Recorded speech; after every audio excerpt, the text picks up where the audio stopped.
So let's begin with the data entry fields in Storyline. Now, data entry fields are just a way for you to collect information from your learners, and that information is then stored in the form of a variable. It can still be adjusted with triggers. You can still change the value of it, and of course, that information can always be displayed on any other slide or layer in your course using a variable reference. Now, there are two types of data entry fields, text entry and numeric entry. With text entry, which is what we're working on today, it allows you to accept alphanumeric characters, so words, text, right? And one of the easiest ways to look at these is to just ask the learner for their name and then display that name later in the course, like on a different slide. So let's take a look at how that process works right here. So in this example, we're asking you, hey, what's your name? Go ahead and enter it. And we do that by coming up to the Insert tab. And all the way over here under Interactive Objects, we have Input. And at the very bottom, we have both of the data entry options, which is the text entry option and the numeric entry. So working with text today, so we'll select text and grab it and just click anywhere on the slide. Now, when we first started, I mentioned that when you work with the data entry fields, Storyline's actually going to take care of the variables for you, and that's what's happening. So we don't see anything different. Everything looks kind of okay. If you look over here in the triggers panel, right, we see that our first example is set text entry equal to the typed value when the control loses focus. So this right here, this text entry, is the variable that Storyline just created for us. And if we open up the project variables over here in the far corner, right, we can see that we now have our first variable created for us. It's called text entry. Now, once you create a variable, you can always change the name of it, right? So that can change. We can say first name. That's what you want to use. That's what we're going to capture for the learner. So the name can always be changed, and that doesn't affect any of your triggers. You'll see that when I close out of this, text entry will be updated automatically to the new variable name I gave. So that's really cool. You don't have to go back and make all those changes. But the type of variable that you set can't be changed. I can't change anything. If I double click it, you can see the name field is editable, my default value, but I cannot change the type of value, the type of variable, that we set. So if I needed a number in this case or a true false, I'd have to create a new one and then give it the similar name. Default value is just whatever you want that value to start. So if I wanted the name to be blank, which is what we start with, which is sort of the default way of working, leave it empty. If I wanted it to say something, to be a choice by default, then I could add that value right here. We'll see that in a little later when we look at, do we want to add narration or closed captions to the course? Maybe we want to choose a default and we'll say yes or no, so that by default, it's always going to be set a certain way, and then it's only up to the learner to change that if they want to make any changes, if they want to reverse that or add a different choice, right? And we'll look at that and where we would change the default value. Use count is really helpful when you start working in bigger projects. In this case, it's not helping us too much because we only have a single use right here, but it'll tell you where all the places that variable is being used. So right now, text entry is being used on slide 1.3, and if we come all the way over here, we can see that's it, 1.3. And we can choose, it says untitled scene, which is what we're in. But when you're working on literally large projects with a lot of variables and they're all over the place, this is sort of invaluable for debugging and jumping in and kind of troubleshooting your projects. Not a big deal here. We just have it. We're only using one. It's easy. First name has been changed. When I click OK, you can see right here that first name is now updated automatically in our triggers panel, which is really cool. So this is asking me as the, as a course designer, I put this on the slide, but as the learner, it's asking me to enter my name into this field. Now, this is just like a text box. We can format this any other way we like. We can add a stronger outline to it. If we wanted to fill it with something, right, we can do that as well. So you can customize this in a lot of different ways. If we want to change the font, we can. The only thing I'd say is whatever fonts you use in here should be on the user's machine. If they don't, these will default to a system font. So, things like bold, center aligned are great. But if you use a fancy font that the learner doesn't have, then you won't see that. You'll see it in preview because you have the font, but your learners will just see it as a regular system font that's close to it, but it won't be the same unless they have it. So if you're going to customize the fonts, just know that your learners will need to have that font specifically. It's not the same as fonts that you use in the rest of your course that can be custom because they get rendered when you publish, but because this is dynamic, the font needs to exist on the learner's machine. So if I preview this file, not a lot's going to happen. Storyline's going to gather this information for us, right? It's going to process the value of whatever we enter, but we're not doing anything with it, right? We're not adjusting it. We're not using it. So my name is David. That's it. And once I click away, Storyline has adjusted the value, right? Once I lose focus of this text box, once I get out of this text box, Storyline has, once I get out of this text box, click away from it or tab away from it, I've adjusted the variable. It changed from nothing to my name. Now, the last step would be to use it, display it, or evaluate what was entered in here, then make a choice. So the reason we know that Storyline is using it, or the way we can verify that Storyline has adjusted it, is by using what's called a variable reference. Now, variable reference is just a way for you to display the value of a variable. Variable can only hold one piece of data at a time, and that piece of data can be displayed at any point in the course. That's helpful in two reasons. One, for you, the course developer, because it lets you validate that things are working as they should or not working, and then lets you troubleshoot it. And two, it also lets you show the learner the value of that variable. So if it's their name, show them their name. If you're just trying to evaluate what was typed and then send them somewhere else to a different slide, you need to evaluate that, and that's what you'd use to verify it's working. So here's how these work. It's just a really simple process. It's just a text box, really. So you go to Insert, and then Text Box, and then drop a text box on your slide. Don't lose that active text box. Keep it blinking. Just click away, but don't move the mouse away, but don't click on the slide. Otherwise, it'll go away. Go back up to Insert, click Reference, and Reference lets us grab the value of the variable. Now, we only have one here. It's first name, but we might have, a bunch of different variables for our course, and we could choose whichever one we wanted. So we'll click OK, and I'll make this just a little bigger. So the way it works is we use the percent signs that on either side of the variable name, and that tells Storyline, hey, don't just treat this as a text object, treat this as, hey, pull in the value of the variable. So if you are commonly using variables and you get familiar with these names, you could just do something like this. This is how I'd say that the pros would do it.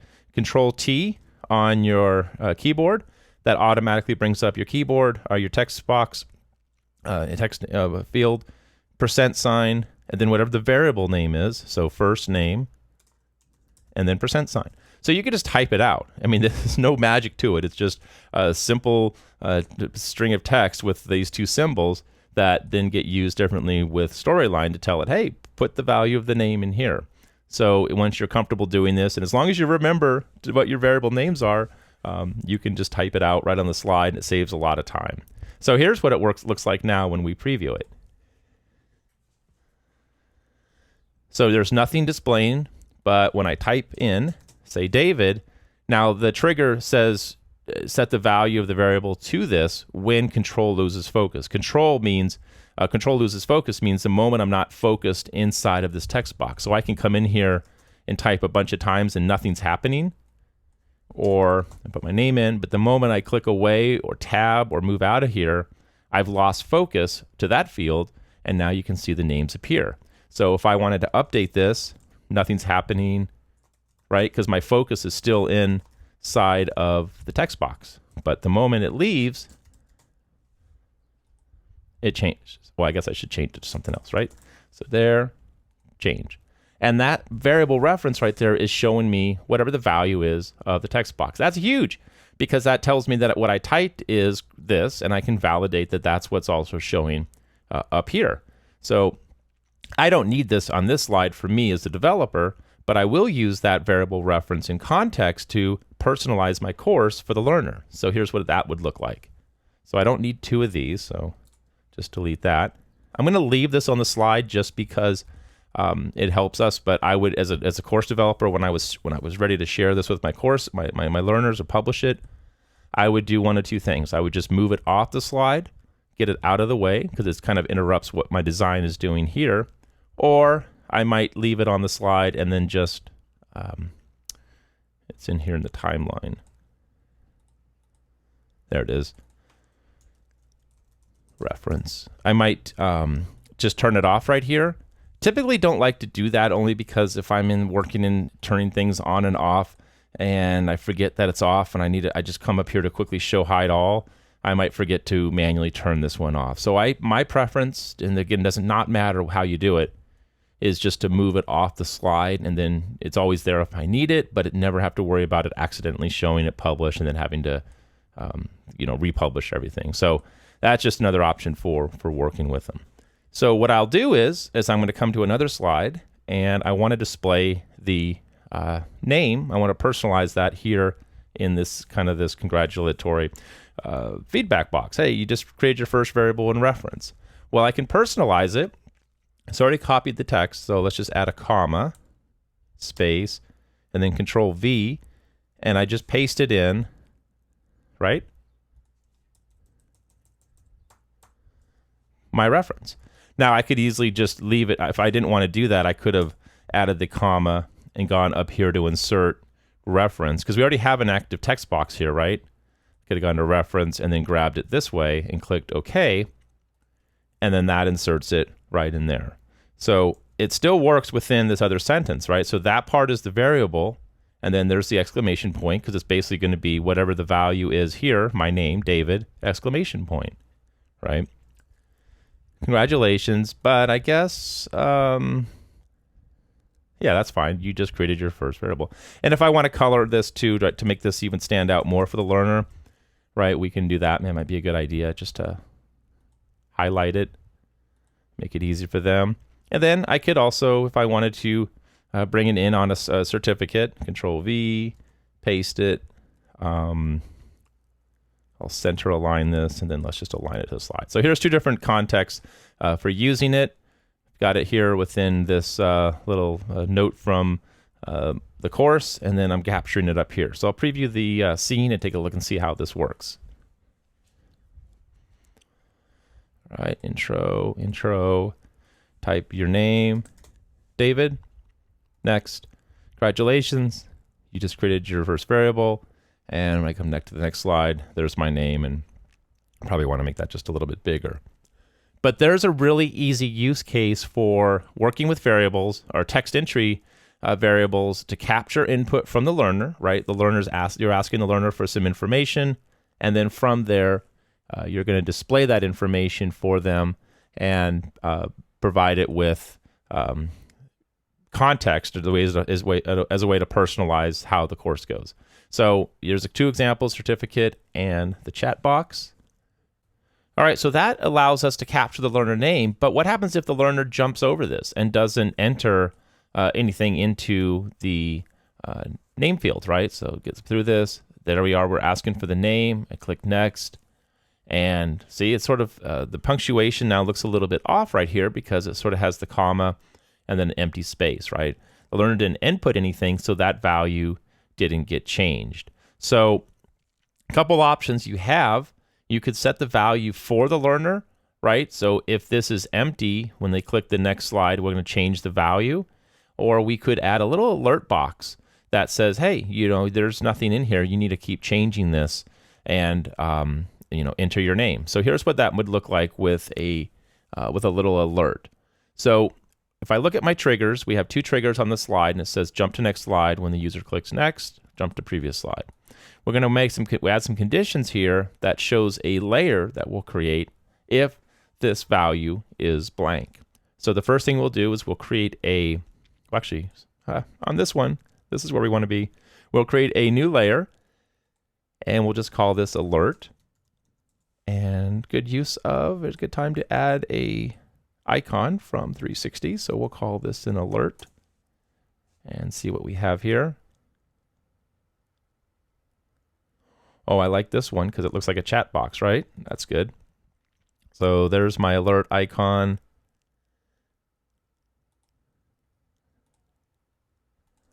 And then I'll just add a text box here. Please add your name.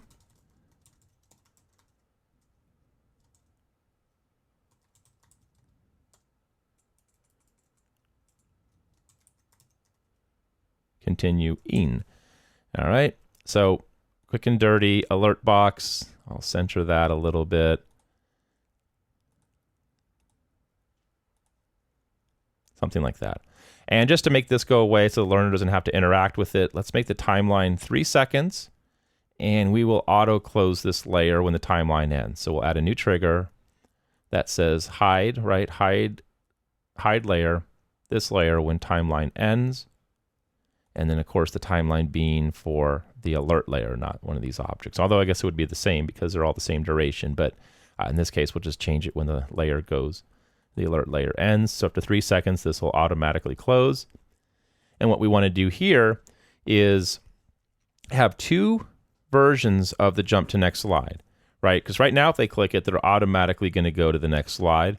Now, what we want to do is have first we'll add a layer, a trigger that says for the layer, show alert layer if the value of first name is blank, right? So here's what that looks like. Show layer,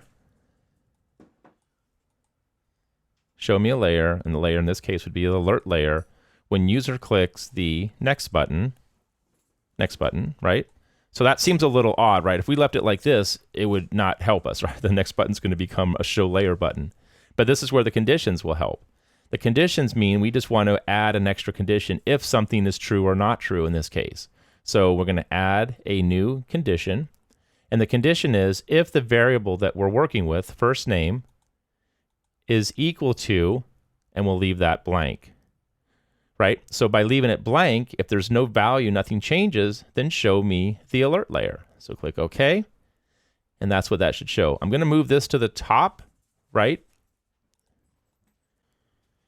And I'm going to modify the next button so that it only jumps to the next slide when something is changed, when this field is no longer blank. So we're going to add an extra condition, so show conditions. And the condition here is when the variable, same process we just did, first name, is not equal to blank, right? So if as long as it's not blank, I mean, we could evaluate whether, certain names are in here, but that's could be a lot of triggers. So we don't really care about what they put. We just need them to put something. So click OK. And we're saying just as long as it's not blank, go ahead and jump to the next slide, show the layer if it's blank. So let's take a look at the scene now. Skip through those first 2. I'm going to leave it blank, click next. There's my alert, and it should go away after 3 seconds, and it still keeps asking me to add my name. And I could, draw an arrow to this field or something. So if I say David and go next, there we go, and it jumps to the next slide, and everything's working. So it's a quick way to add a little condition to kind of prompt the learner, say, hey, we're really here, we're really listening, we're making sure you're doing what you're supposed to be doing. And just adding simple conditions to the next button, as well as an additional layer with a condition to evaluate whether or not this field is blank.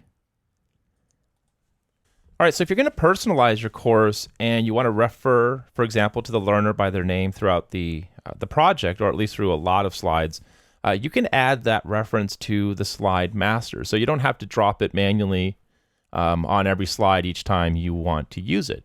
So the same reference, the same thing we were just looking at. Pull this up right here, right? We have first name here.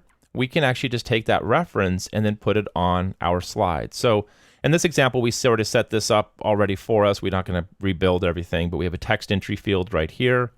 And if you see over here in the triggers, it's doing the same thing we just did. Set the value equal to whatever the typed value is when control loses focus. And then we did add a condition here on the continue button. So by default, the continue button is set to disabled, right? The initial state is disabled, and we're only going to change the state of the condition button to normal when a value is entered. And so that's what, if I just pull up this trigger right here, that's what you see, right? So change the state of the continue button to normal when variable changes, variable being the first name, when the first name is not equal to anything, blank. And that's what you see when it's not blank. So what I want to do then is go into my slide master and then drop that reference of this variable onto all of the slides. So come up to View and Slide Master, and that takes you directly to the current slide you're on. I want to put this on all of my slides. It may not work because some of the slides have cover slides, but that's okay. But as a quick and easy way to show you how this works, we'll just work here at the parent slide. So I want to insert that reference. So insert text box, and I'll just drop it right here. Come back up here to insert reference and select my name, my variable name. So there's first name, and I can just put it up here in the top corner. If I want to personalize this, I'm going to turn everything off for a second, and I could say user name colon, and let's make sure this is right aligned so then I don't have to worry about, right? And then let's just make that bold, and I'll make that just a little bit lighter. All right, so username, first name, and I'll make sure to turn everything back on, but you'll see that that cascades down through the other slides.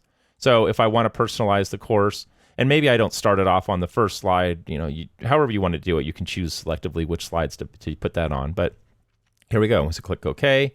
I don't see it here, but then I'll see it on all of these other slides. It's not going to be accessible, right from the slide level, but once we've gathered the name, that's all we need. And it should be here underneath the, yep, there it is, just under the background graphic. All right, so we'll preview the slide or the scene.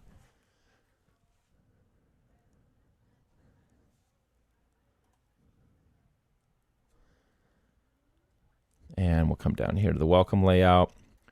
Continue button is disabled, and we don't want to show that until we type in a name. So David, control loses focus, the button is active. Click continue, and then username David, and my name is now personalized throughout the rest of the course. So, and it may not work with every layout here. That's where you'd have, as the course designer, you'd have to work that into your, your course designs. But it's a simple and efficient way to at least get your user's name displayed throughout all the slides without having to manually paste it on each slide. So the slide masters will totally respect whatever variable references you have, and so you could also use that to display current score, points, and things like that throughout the project. So just an easy way to use the slide masters for that.